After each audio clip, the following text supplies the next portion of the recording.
Students and teachers can sign up this week for a new state program allowing them to test for COVID-19 at home. Here to answer your questions about that and a lot more, Dr. Todd Ellerin, Chief of Infectious Diseases at South Shore Health. Welcome back, Dr. Todd. Hey, Dr. T, great to see you.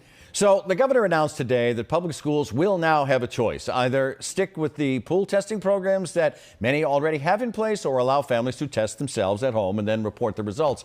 So in your opinion, does one option make more sense? Break it down for us.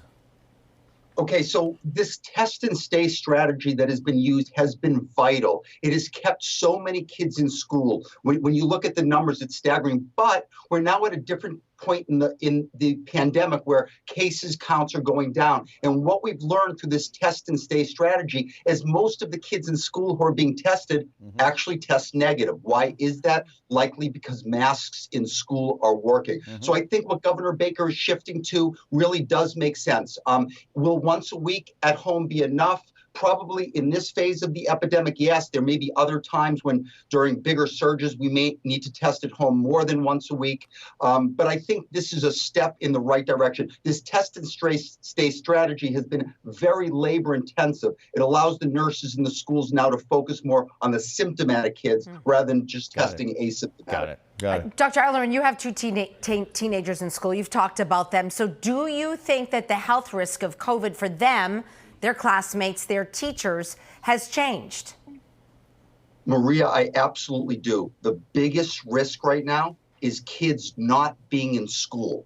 It's not COVID. COVID tends to be very mild in children, and especially the ones who are vaccinated. So I think the key, as we just talked about before, is we want to do everything we can to keep our kids in school. Whether that's masking right now, then so be it. Will we need masks in school forever? Probably not. But for now, we know that 96% of schools across the country have remained open, and that's a good thing. So let's keep doing. A recent study from JAMA Pediatrics showed that the biggest challenge of kids being at home and distance learning is mental health issues and anxiety. We have to keep our kids in school. Dr. T, want to handle some viewer email questions?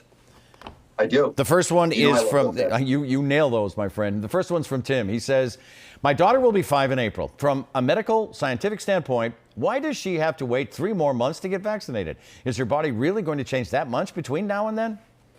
Jim, I absolutely get the point. I know what it's like when you're on the cusp. You want to get your child vaccinated. It makes sense. But remember, the clinical trials are set up and include ages from a certain range. So the clinical trials were done between ages 5 and 11, and then 2 and 5, and 6 months to 2 years old. So until your child is 5 years of age, I would say hold off on the vaccine, but sign up as soon as you can when they get to that minimum age.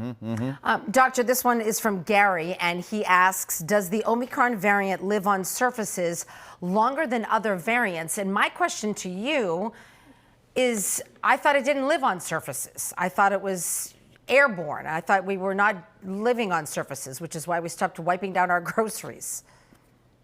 What I want to tell Gary and Maria, you are spot on. The battleground is the air that we share. That's the key, not surfaces. I know that in China, there's been some case reports of potential transmissions occurring on surfaces. I don't think that's been proven. It's certainly not a major source of transmission. It really is these larger droplets or aerosols, especially when you're in a short distance between each other. Washing hands, of course, is a good idea, but that's really protecting more against bacterial contamination and other viruses as opposed to COVID-19. This virus, the dominant transmission is through shared air. Well, I love that. The air that we share. We can all remember that, Dr. T. Thanks for your time. Great to see you. Thank you, Dr. Ellerin. Be well. Take care.